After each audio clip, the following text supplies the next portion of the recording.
And some new info just coming in now on that attack on Americans in Afghanistan. A gunman wearing an Afghan army uniform shot and killed at least one U.S. serviceman. In addition to that, a U.S. official has also confirmed that a dozen Americans were injured in this attack. Afghan's defense ministry says this was a terrorist attack on an international military base in Kabul. That's the official line there. Also, take a look at this happening today. This is a passenger's cell phone video posted on Instagram today. It captures a British fighter jet escorting a Qatar Airways flight as that plane approaches Manchester, England. Several media outlets are now reporting that the jets were scrambled in response to a report about a suspicious device on board.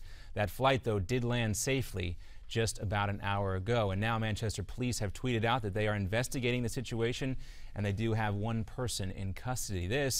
As this nation is on high alert as concern about the Ebola virus spreads. Also today, we expect the American missionary infected, the second one infected with Ebola, to arrive back in this country. Now, of course, Nancy Wright-Bowl of North Carolina will be treated at that same hospital where Dr. Kent Brantley is being treated currently for Ebola. He arrived back in the States over the weekend. The two Americans are also receiving an experimental drug as some sort of treatment here that can combat the virus, which has already killed more than 800 people in West Africa. Also, the U.S. government, through the CDC, said that it's working on stemming this historically awful international outbreak. This is, as the CDC has assessed,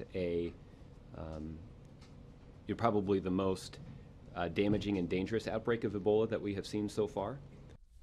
Meantime, the State Department and its spokesperson, Jim Psaki, stressed that it's unlikely Ebola will spread here in the U.S., and the State Department still considers air travel to be safe. Meantime, in New York, a man is being tested for Ebola, even though folks don't think he actually has the virus. This is happening at Mount Sinai Hospital, and it also has police and people in that city and health officials on high alert. The patient was quarantined after suffering high fever and stomach pains. That man had recently traveled to Africa. Last night, health officials again said it's unlikely that this man has Ebola. It's much more likely that it's a much more common condition. We're ruling those things out as well, in conjunction with the CDC, who's been guiding us on the testing protocol.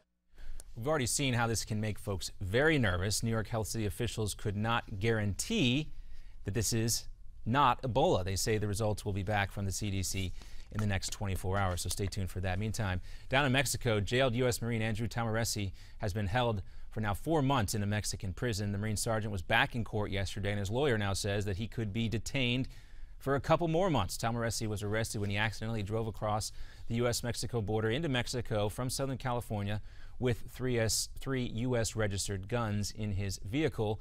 There was no new hearing date set, and his trial is expected to drag out for another few months.